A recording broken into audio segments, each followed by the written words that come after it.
Hello, and welcome back to Front End Hero. Hope you're all doing well. So a few years ago, I made this tutorial based on WordPress on how to create an A to Z filter for your WordPress posts. So I'll open up the demo here. So yeah, basically you click on each of the kind of list items here, the filters, and it basically shows the corresponding post with the letter or number you have selected. So it's quite basic, but it worked quite well. And I had a lot of great feedback over the last 2 years, I think it is. A lot of emails and basically asking for customizations. So I've basically gone ahead and created this kind of quote unquote commercial plugin that I will be charging a few English pounds for. I think I've only set it to £4. So yeah, basically the idea is in this video, I'm going to walk through myself installing this and showing you the features and kind of seeing what you think and if you'd like to use it on your website. So yeah, I'm going to use Lemon Squeezy here to kind of handle all the transactions. So that's why you kind of see that weird domain name there. But yeah, this is basically going to be a short video, just me installing the plugin and going through it. So first things first, once you have it kind of downloaded, and we will be using my kind of business website here to go through it. But yeah, once you have it downloaded from your Lemon Squeezy account, we'll just pop into the back end here and kind of go through how you would install it and set it up.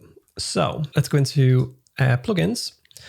I'm sure you are all very, very familiar with this kind of routine. So add plugin, just like this, upload. And then we're literally just going to get that, drag it, and then install. Okie dokie. So we're going to activate that now. And there it is installed. Okay, so let's expand that now. Okay, so with that installed, actually before I go into the settings here, I'm just going to go through this post type I have here called Web Dev Glossary. Now, this is something you'd set up by yourself if you chose to go that route, or you could just use pages or posts or any type of custom post that you need. Okay, so here are all the posts I want to show, which is again a custom post type, and I'd like to kind of display all these in again this kind of filtered list on my website. And what I'll do is go into pages here. And if I scroll down a little bit, I already have this demo page set up. So if I click into this, okay, so it's just an empty page. And then if I click view page here, this is where I'm going to have this filter list appear. So yeah, basically I'm going to display this exactly like this down here. Pretty much the same functionality as on the front end. As I said, there are more settings on the back end, which we'll go through now. So with that plugin installed, and we know which kind of custom post type we're going to pull in, what I'm going to do now is go to settings, made by Toast, A to Z listings, and basically, go through these settings right now. And you'll probably notice that it's not very well branded or, doesn't have any funky colors. I'm not a huge fan of these plugins that kind of force their own weird color schemes like in WordPress. I believe WordPress should be just kind of, standard design, which it is. I think developers should generally kind of follow that kind of idea. But anyway, little rant out of the way there. Okay, so the first thing we're going to do is go up to the general settings, and I'm going to say the post type. So currently we have 3 options here.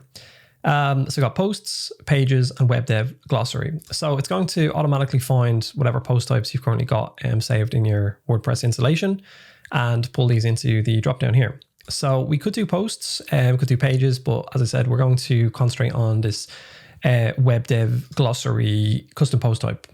Okay. So what's going to happen here is once you actually change this value here in the dropdown, it's going to update automatically. So if I refresh the page again, it will have that web dev glossary custom post type pre-selected. So, so if I do that there, so it's already pulling in, we'll concentrate on these other bits in a moment. But if I come down here, I'm going to grab this shortcode that we need to apply to this demo page. And I'll just open it here. Then I can simply just search for the shortcode block and paste in our shortcode. Okay, so save that now. Okay, so if we reload this page now, we'll see this filter right here like this. Now, obviously it's all inactive, as you can see. So the next step is to pop back into our custom post type web dev glossary area. And once in here, now you can actually see we have a letters taxonomy associated with this custom post type. Okay, so let's pop into keyframe here real quick. So if I add a tag in here, such as, well, K, go up to save here. And then if we have a look on the front end now in a moment, yeah, we can see that K has been pre-selected. Now, the way this kind of works is that it basically goes from precedence from number A, B, C, and so on until it finds a letter in the taxonomy. So for example, if we had a post with the letter taxonomy of A would be pre-selected first. And we can go through a little test here to show what I mean. So yeah, let's say we want accessibility or that A kind of letter to show up first in our menu. Let's quick edit this first and go to letters and type in A here. Let's give that a little update. And then while we're at it, let's add in Agile as well. So we've got 2 posts associated with this. And then finally, let's do another one, say breadcrumb. So that's a B. Now let's go to the front end, give it a quick refresh. You may be expecting the first letter in our list to be selected as A, but you can still see here it is still selected as K. And that is a feature, not a bug, because if you want to share this URL with anybody, you just need to predefine the letter and the letter you wish to kind of target first. So we're going to remove that. And now you can see the first letter is correctly selected as A. So then we see our 2 posts there. There's B, and again, there's K. Now, very quickly, I'm going to pop back into our custom post type area, and I'm going to populate the rest of the posts with a letter taxonomy. So give me a moment and I'll populate these now. And just like magic, we are done. So all of our posts have been given a letter taxonomy. Well, all bar the numbers, but we'll get to that in a moment. So now back on the demo page, if we give it a quick refresh, we can see most of the A to Z characters have been made active. Most, but not all, especially our posts that begin with a number. So here you can see we've got 2, 301 redirect and 404. So let me edit this one first, this 301 redirect, quick edit. And I'll say the value is going to be hash. This is for any number that we want to include. So before saving it, let me pop back into settings really quickly. And in this general settings area, if I say I want to support numbers by checking this field, I will be presented with an error basically saying no posts or custom post types were found with numbers attached in the letter taxonomy. So we'll OK that.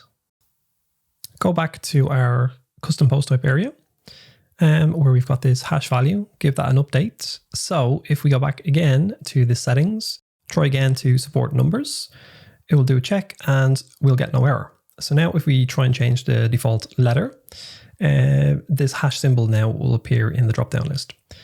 Okay, so give that a quick save. And now if we go back to our demo page, let's give that a quick refresh. So now we should see in our filter, the first character is a hash symbol for numbers. So let's go ahead and do the same thing for a 404 error. Add in the hash value, give it a quick refresh, and now we'll see 2 posts, 301 redirect and 404.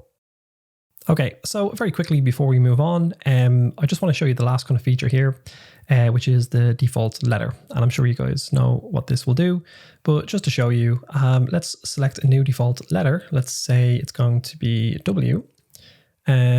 Save that there.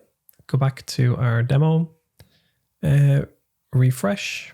And you can see that W has now been pre-selected. And the last area we're going to go through in this little plugin is the appearance settings. And here you can just style up your A to Z filter, your active state, inactive state, hover state, and current state. So we're going to go through a quick little demo here. So currently the menu loads like this with this kind of gray tone color theme. But really quickly, as a test, let me change the active state background color to something like just a green default color here. So click green and then save that and then refresh, and we get all our active kind of A to Z characters looking like this. Now, just to show you something here, if you have a caching plugin installed, let's say if I change the active state's text color to different value, say a very dark gray there, almost a black, we'll keep the green and we'll give it a border color of maybe red and give that another save there. So if we go to our front end, give it a quick refresh. Unfortunately, because I'm using a caching plugin, none of the changes have taken effect. So let me inspect this real quick. So if I have a look at one of these characters here, and we can see that only the green has been added, not our text color or border color. So what I'll need to do in my specific caching plugin is clear the cache, and my plugin is Lightspeed. And from purging the cache on this page, now we can see all of our updates there. So yeah, just a little kind of caching gotcha there. Do be careful about that. If your page is not kind of loading the new styles, just you might want to clear your cache. Right, so the last thing here, I'm just going to basically create a new color scheme based on my Made by Toast website and how well you can actually integrate this A to Z filter plugin with your own color scheme. And very quickly, with the power of editing, I'm going to speed up this process so you can see the final result in a moment. And there we are there. So as you can see, the color scheme is kind of like browns, light browns, and yellows for the important areas such as current state and hover state. So that's what it looks like on the front end. Oh, let me just give that a quick cache refresh there. And there we go. So that's what my kind of Made by Toast menu looks like. And the very last setting in this appearance settings area is button padding. So I won't go into too much detail here. I think you all know what this will do. But you can use any kind of value you want, such as pixels, REM, EM, and so on. So for the moment, I just have 10 pixels as the default setting. And just the very, very last thing I want to show you is how it looks kind of on mobile on a smaller screen. So if I resize this window really quickly here, and you can see that the menu is still fully accessible. You just need to scroll it via your mouse or else touch on your mobile phone. So that is the bulk of my little A to Z filter plugin for WordPress. I'm going to be actively developing this because it is quite fun. So I'm open to feedback. If you guys have any ideas, I will listen to them and implement what I think makes sense. So that's it. Thanks for watching. And if you are interested in purchasing this, please just click the link in the description below. Thanks and have a good one.